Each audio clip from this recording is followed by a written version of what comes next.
ഓർക്കുക വല്ലപ്പോഴും ലോത്തിന്റെ ഭാര്യ.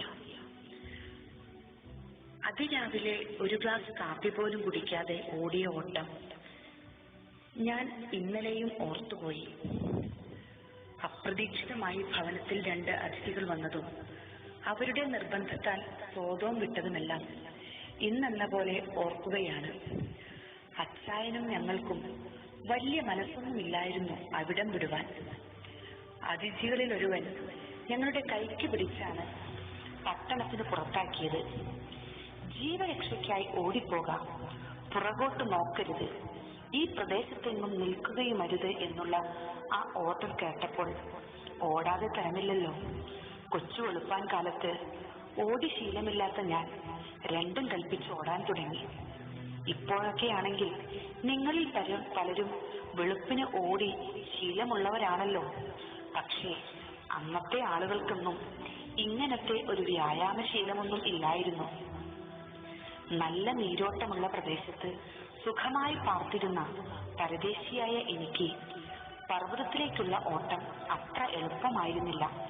അച്ചായനെയും മക്കളെയും മുമ്പിൽ വിട്ടിട്ട് ഏറ്റവും പുറകിലായി ഞാനും വെച്ചുപിടിച്ചു.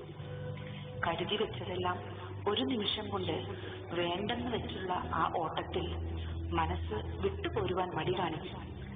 വർഷങ്ങളുടെ ആത്മീയ പാരമ്പര്യമുണ്ടെങ്കിലും മനുഷ്യനല്ലേ, ഈ പറയുന്നതെല്ലാം ശരിയായിരിക്കുമോ എന്നറിയാൻ ആരും കാണാതെ മെല്ലെ ഒന്ന് പുറകോട്ട് തിരിഞ്ഞു നോക്കിപ്പോയി. ഹോ, അത് ഇത്രയും ഭയാനകമായി തീരുമെന്ന് ഞാൻ ഒട്ടും പ്രതീക്ഷിച്ചില്ല. ഞൊടിയിടയിൽ ഉപ്പുതൂണായിപ്പോയി. ഒന്ന് അനങ്ങാൻ പോലും ആകാതെ അന്നു മുതൽ ഈ നിൽപ്പ് ഞാൻ നിൽക്കുകയാണ്. അച്ചായനും മക്കൾക്കും എന്ത് സംഭവിച്ചെന്ന് എനിക്കറിയില്ല. എല്ലാം ഒരു സ്വപ്നം പോലെ ഓർക്കാനേ കഴിയുന്നുള്ളൂ. ഇപ്പോഴത്തെ അവസ്ഥ നിങ്ങളൊന്ന് ചിന്തിച്ചു നോക്കിക്കേ. കൈയും കാലും അനക്കാനാവില്ല. നല്ല കാലത്ത് ഉണ്ടാക്കിയതൊന്നും അനുഭവിക്കാനും കഴിഞ്ഞില്ല.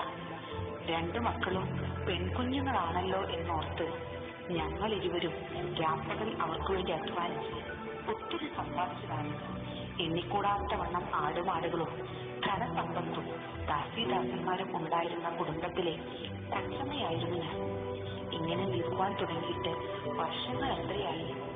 മക്കളുടെ ഭാവിയോ അച്ചായന്റെ അവസ്ഥയോ ഒന്നും എനിക്ക് കാണാൻ കഴിഞ്ഞില്ല.